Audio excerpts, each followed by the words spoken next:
Okay, so hello everybody.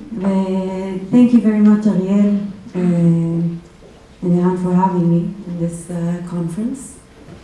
I always like to start by kind of appropriating ourselves with the physical environment. So to really ask, do we consider the materials around us, the chairs we're sitting on, the installation, the walls that surround us, the materials that they're made of? And could these materials be grown, derived from waste or renewable resources? And could this thinking pave the way towards sustainable built environment? Now, sustainability is a bit of a greenwashed word, right? We use it a lot, and now we need to try to understand how to actually give it meaning. But that's easy for me because I come from the AEC industry, which is the architecture, engineering, and construction industry. And if we look at very basic facts of this industry, we see that today this industry is responsible for almost 40% of global CO2 emissions.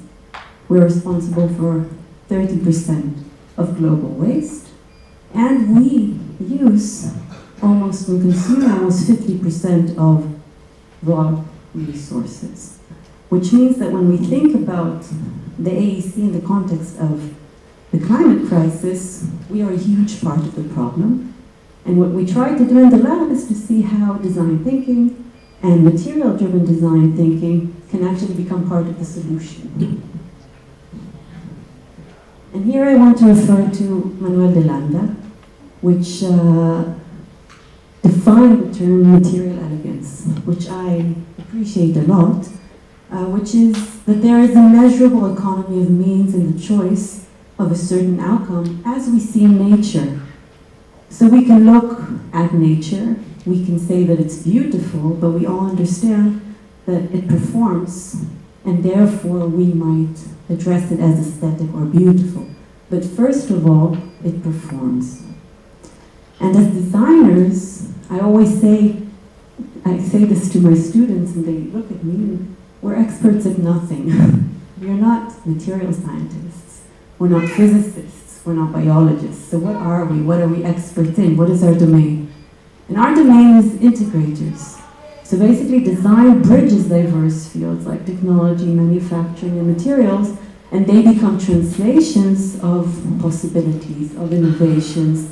And this is the design ecosystem, basically the overlap of different domains that we define as material, fabrication, computational design, that manifest into form, manifest into geometry. So in the lab today, we're looking at different types of processes with three main materials. I won't go into all of them today, but we're looking at wood, concrete, and plastic as the main polluting materials today in the construction industry. And we're either looking for alternatives, so for natural alternatives for these materials, or how to take this material and repurpose it into the construction industry. For that reason,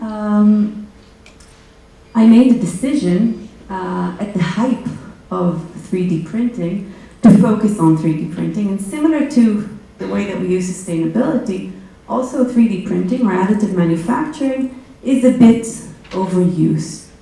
And the question today is, where can we start to use manufacturing technologies in a way that actually enables new innovation in material design for architecture and design? So we see it in other industries. So I don't know if you guys can understand what this is, but this is basically the bracket of a BMW. And we see that we could manufacture the full piece, but through different types of optimization processes, we're able to reduce the amount of material of the bracket, so it still performs. So we're referring back to material elegance, but also through additive manufacturing, we can actually print this object, which we would not be able to manufacture in another way. When we look today at the way that additive manufacturing is used in the construction industry, we see that there is already new types of construction sites. So this is full-scale houses that are being printed out of concrete. And there are two problems. One, they're using concrete, which we will come to later.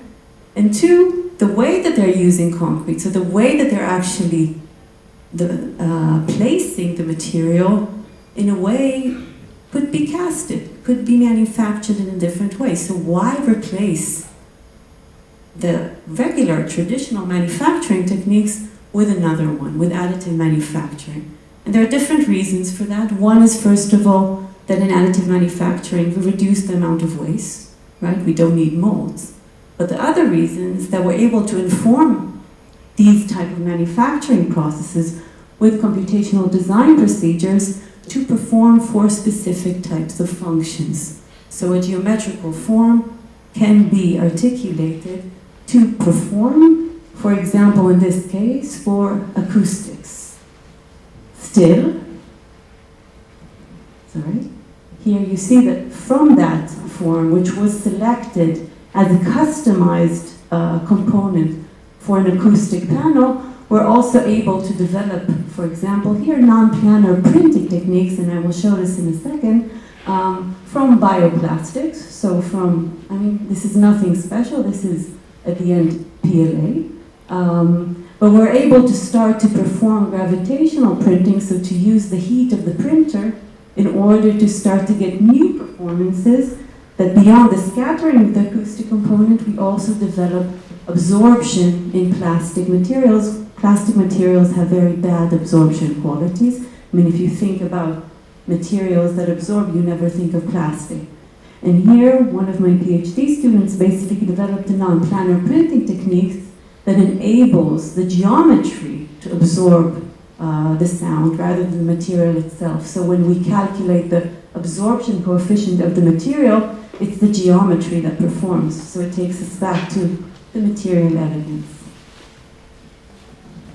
So the material that I will focus on today mainly is wood, and following that I will focus also on cement.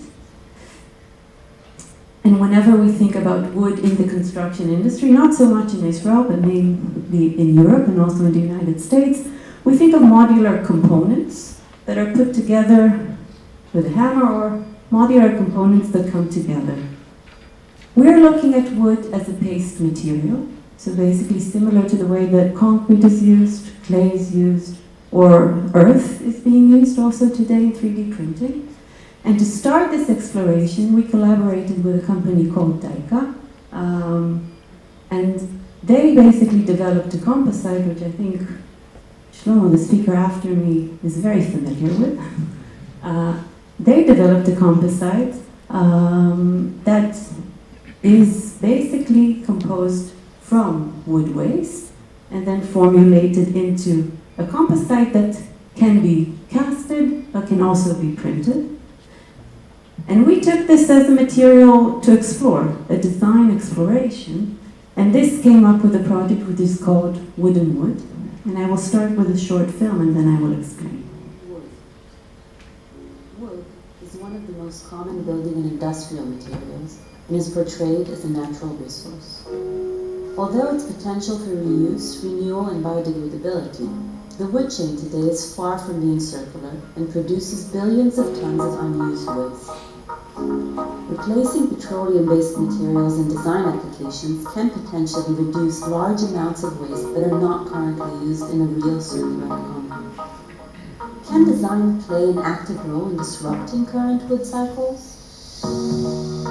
In order to address this challenge, traditional and digital crafts are integrated to convert wood waste in the form of solid wood and sawdust towards a new end of life. We start with material-driven experiments, printing a novel composite called Daika, composed of wood waste and natural binders.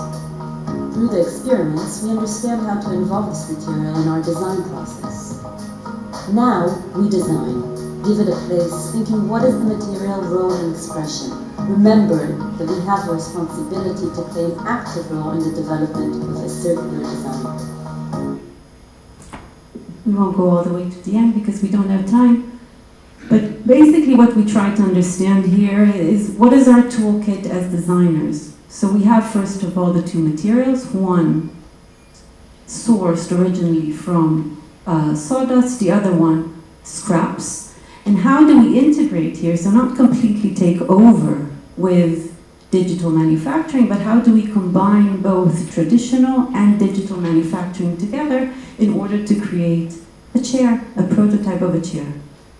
Now what is interesting here is that when we look at the toolkit, we see the craft tools, we see the robotic manufacturing tools, and we also see almost the cooking, right? Almost the dough that we can start to use again and again and again, which is really a design thinking process if you think about it. Whenever we design, we don't do one sketch.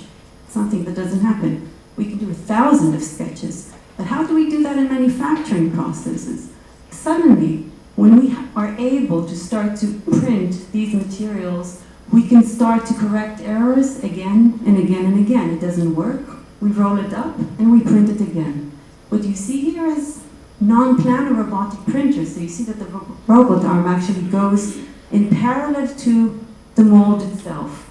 But now you should all have a red alarm. I said no molds, right?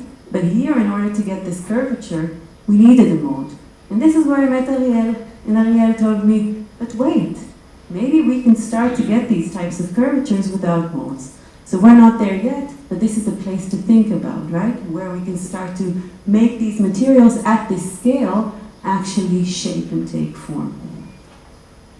So this is the prototype that we developed at the end. As you can see, the structure is still made traditionally, and the seat and back are woven wood robotic printing, non-planar robotic printing.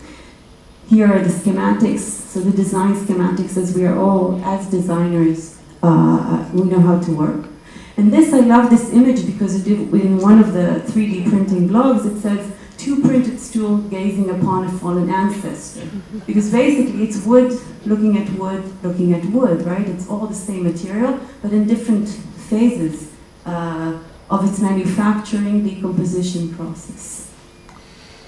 And we can see the way that we're able, through the printing, to start to customize. So here we're talking about the customization of textures, but later on, and I'll get to that in a second, I always show this because I think these 4 people are extremely important, and we said, let's take a picture like we're a rock band. And that's what we did. So I just like to show this image. But once we did this design exploration, we remembered that we want to go back to the AEC industry, to the architecture, engineering, construction industry. And this is where we departed from DECA and decided to start to understand how to make the materials ourselves. So first we decided to look at different types of wood waste. So really source oak and beech wood, define different particle sizes, and combine them together with CMC and water as the binding agent.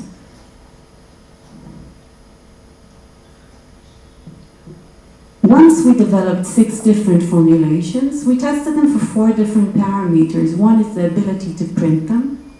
The second one is their thermal conductivity, compressive strength, and optical microscopy. Now, why am I saying this? The main advantage of using wood in a robotic printing process, in a liquid deposition modeling process, is the amount of wood waste content that we can put inside the waste. Many of us are aware with 3D printing of FDM, but there we are very limited with the amount of wood waste that we can put inside the filaments.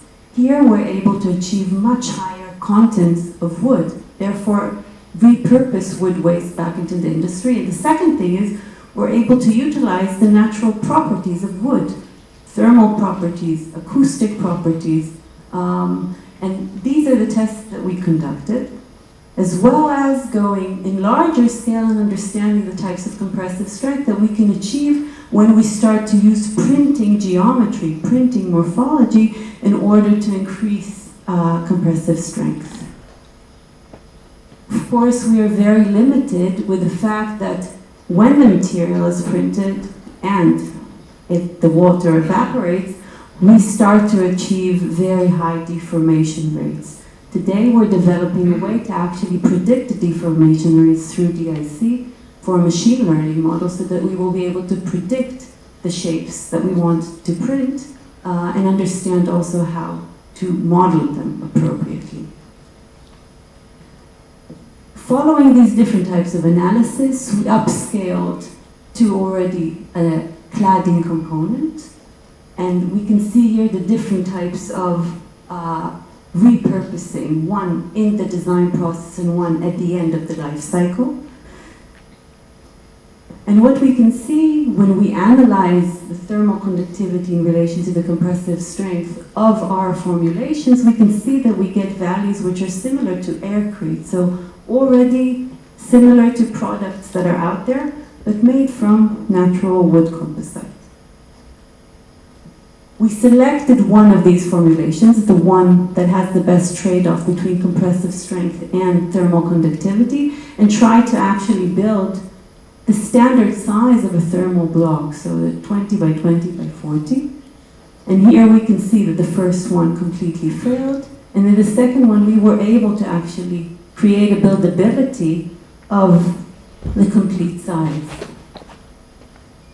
Other types of functionalities that we're looking at, one is combining the wood waste with other binders, with mycelium binders, so therefore replacing the CMC. And another one is acoustic performance of wood.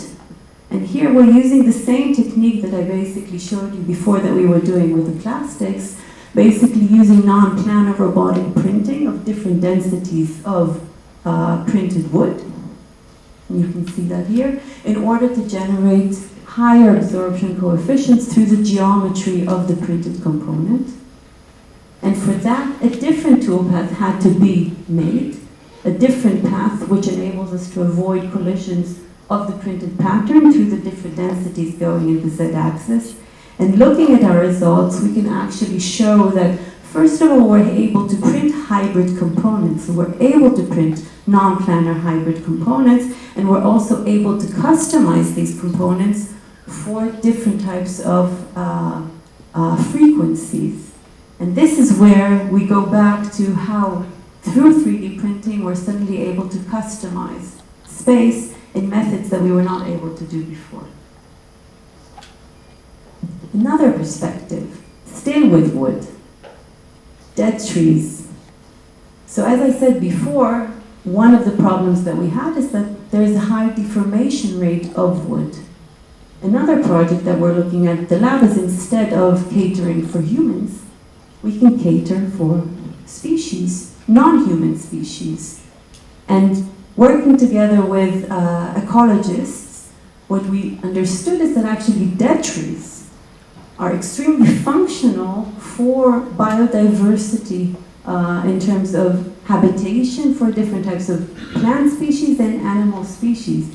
And suddenly we have the ability to actually print natural wood composites, to actually print with the material itself a dead tree. So one of the first things that we did is we basically mapped the morphological identity of different features on the dead tree and who they actually relate to and the interconnections.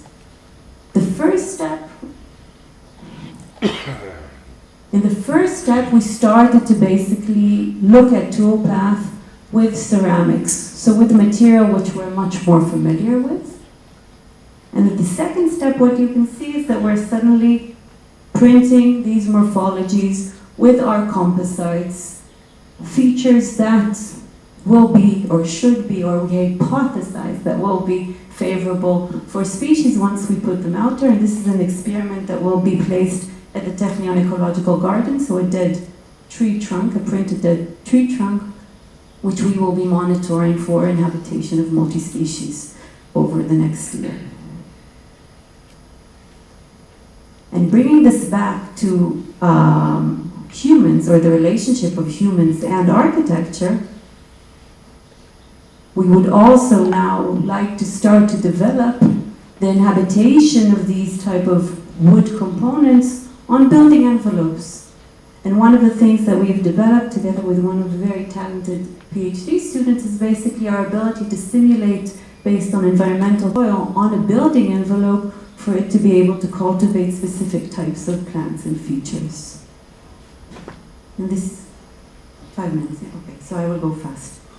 But I do have to say that this is part of 2 European projects. One is the Protab and one is Ecolopes. And I was telling Yasmin before that one of the contributors to Ecolopes is Ferdinand Ludwig from Baubotanic, so the reference that she showed. So it's a small world. Cement. So this I will do fast. So wood is a fascination for us at the lab. Cement is a problem. It's really a problem. It means that if we're looking at the emissions that are 40% from the AEC, only 8% come from concrete, and the main contributor is actually the cement itself. The manufacturing of the cement requires almost 1,700 Celsius.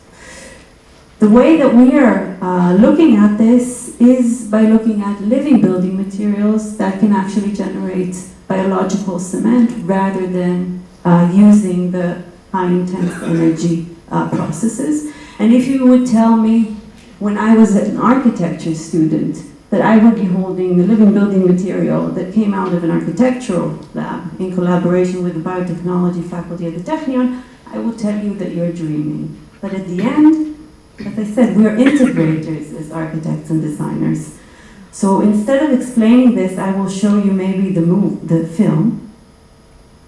What if we told you that a process that is responsible for carbon dioxide emissions can be turned into a process that fixates carbon dioxide and helps us fight global warming? Approximately 40% of worldwide greenhouse gas emissions are attributed to the architecture, engineering, and construction industry.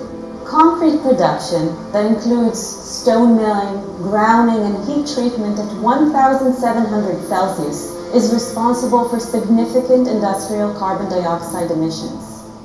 Our solution to such environmental challenges relies on a microbial living organism, cyanobacteria.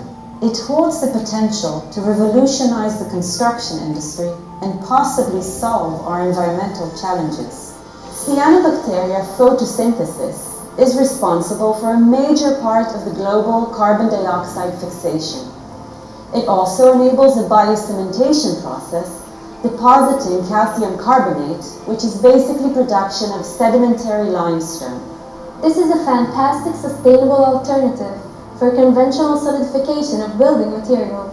The technology we offer uses state-of-the-art 3D printing to unlock the complete potential of cyanobacteria biomixtures within carbon-efficient building components.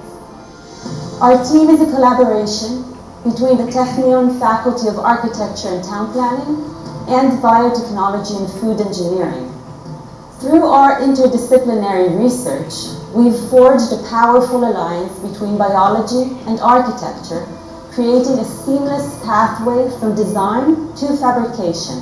Biocementation is a phenomenon that occurs within soil as it results in binding of sand particles together. By harnessing light to perform photosynthesis, cyanobacteria cells grow, secrete extracellular polymeric substances, aggregate and form biofilms when in contact with solid surfaces. The EPS includes precipitated calcium carbonate, a crucial component in conventional cement production. We harness these cyanobacteria biofilms to act as a natural adhesive, binding the biomixture particles together. Cyanobacteria biocementation presents a promising avenue for solidifying construction components, all while actively fixating carbon dioxide. What if we told? Okay, so what's next? This is something that we presented, I think, a year and a half ago for the Climate Solution Prize. And based on that, basically, today we're upscaling from a lab condition into a living lab, where we are fixating today the Technion CO2 emissions and getting closer to the idea that we had, first of all, non-sterile conditions outside of lab conditions, and fixating and understanding how the actual carbon dioxide can increase the amount of biomass that we're generating. And this brings us back to the original image, to the potential of growing enough biomass or generating living building materials or agricultural building materials. And maybe to end, I would just like to show a few images, because I think that at the end, when we talk about architecture and biology, the idea is to understand how to make the connection. How can we actually make the connection between the microbiology, between the microscopic, to the scale of architecture itself.